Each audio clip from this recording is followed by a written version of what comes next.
Have you ever known someone that's odd? Or maybe someone who has a disability of some kind? Or maybe somebody who's so small you can barely see them at eye level? Well, there are some people like that, but none are as small as my good friend Tom Thumb. Let me tell you about it.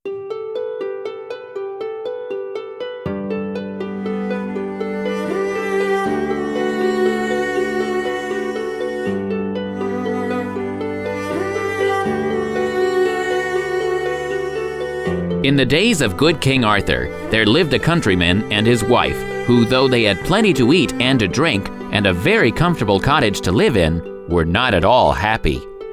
They had no children, and they both wished very much for a baby. The wife was often in tears when her husband was out at work, and she was all alone, because she had not an infant to take care of and nurse. One day, as she sat weeping by herself, more than usually sad, she said aloud, "If I only had a dear little baby, I should not care what it was like. I should be thankful for one if it were no bigger than my husband's thumb." Now it happened that the queen of the fairies was passing by, though the poor woman could not see her, and as she knew the farmer's wife was kind to the poor and likely to be a good mother, she thought she would grant her wish. So about an hour or two afterwards, the woman was much surprised to see standing by the table a very beautiful lady, dressed splendidly with a glittering star on her forehead and a wand in her right hand, with a gem of great brilliancy at the top of it. But what delighted the woman most of all was a tiny cradle made of a walnut shell lined with velvet, in which lay the prettiest baby ever seen. But it was only just as large as a man's thumb. "See," said the fairy, "your wish is granted. Here is a baby for you. Take care of it. It is your own." The woman did not know how to thank the fairy enough. She was so delighted, and the queen went away quite pleased at having given so much happiness. Before the fairy went away, however, she gave the woman a little shirt of spider's web and a doublet of thistle down for the baby. When the farmer came home, he was very much pleased. He invited all his friends to the christening, and the child was named Tom after him, and Thumb because he was no bigger than one. Thus he was named Tom Thumb.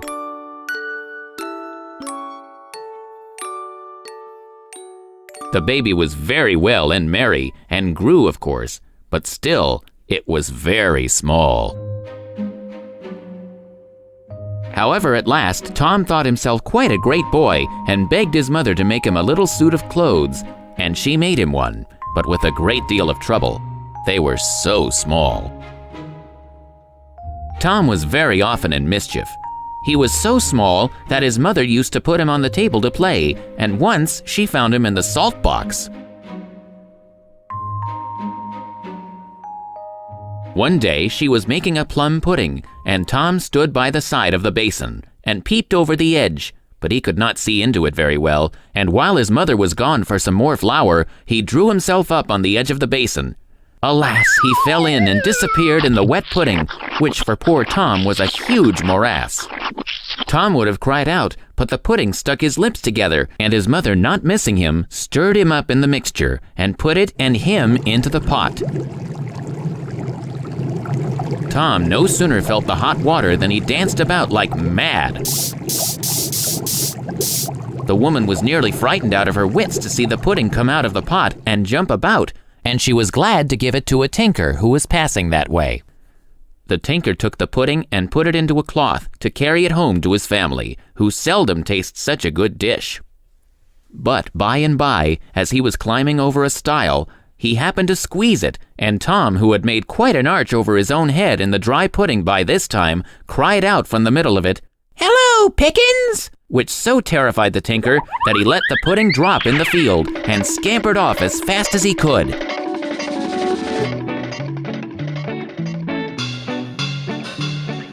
The pudding fell to pieces in the fall, and Tom, creeping out, went home to his mother, whom he found in great trouble because she could not find him. After this accident, Tom's mother never let him stay near her while she was cooking. but she was obliged to take him with her when she went out milking, for she dared not trust the little man in the house alone.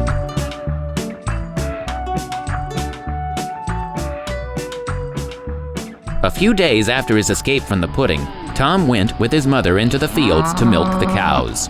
And for fear he should be blown away by the wind, she tied him to a thistle with a small piece of thread. Very soon after, a cow ate up the thistle and swallowed Tom Thumb. His mother was in sad grief again, but Tom scratched and kicked in the cow's throat till she was glad to throw him out of her mouth again, and he was not at all hurt. But his mother became very anxious about her small son, who now gave her a great deal of trouble. Sometimes he fell into the milk pail and was nearly drowned in the milk.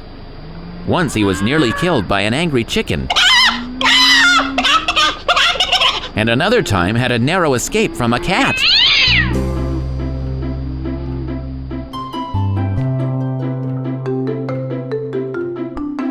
One day, Tom went plowing with his father, who gave him a whip made of a barley straw to drive the oxen with. But an eagle flying by caught him up in his beak and carried him to the top of a great giant's castle and dropped him on the leads. The giant was walking on the battlements and thought at first that it was a foreign bird which lay at his feet. But soon, seeing that it was a small man, he picked Tom up with his finger and thumb and put the poor little creature into his great mouth.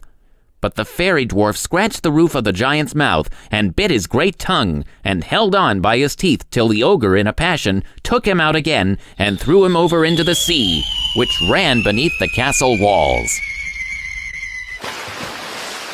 Here a very large fish swallowed him up directly.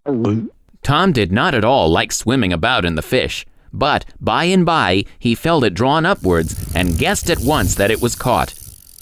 And so it was, and being a very large fish, the fisherman thought it would make a great present for his beloved King Arthur. So he took it to the palace and begged the king to accept it. King Arthur was pleased with the poor man's affection, and ordered the fish to be carried to the kitchen and cooked for his own dinner. The fisherman took it to the cook, who admired it very much, but said it was very heavy. Then he laid it on a table and began to cut it open. You may imagine how he jumped with fear and wondered when Tom Thumb slipped out of the fish. The cook's cries brought the other servants, and soon everybody near ran to behold the wonder, the tiny man who came out of the fish. Tom begged for some water to wash himself, and when he was clean, the courtiers thought him so pretty and such a marvel that they ran to tell the king about him. Arthur was very much surprised, but he desired them to send the little man up after dinner to see him, and the court tailor made haste at once to get ready a court suit for Tom, which did not take him long to make. There were so few stitches on it.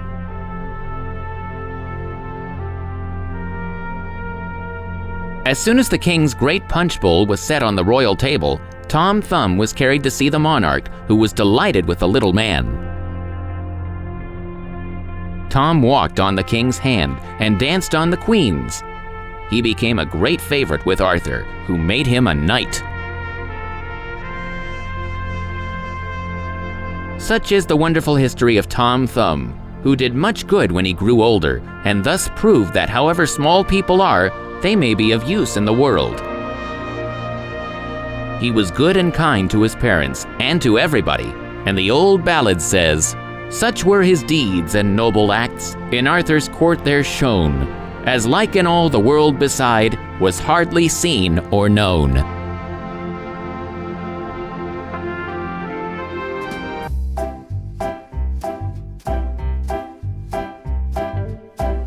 If you enjoy great stories like this one, please click the like button and follow Tristan Storytime on social media.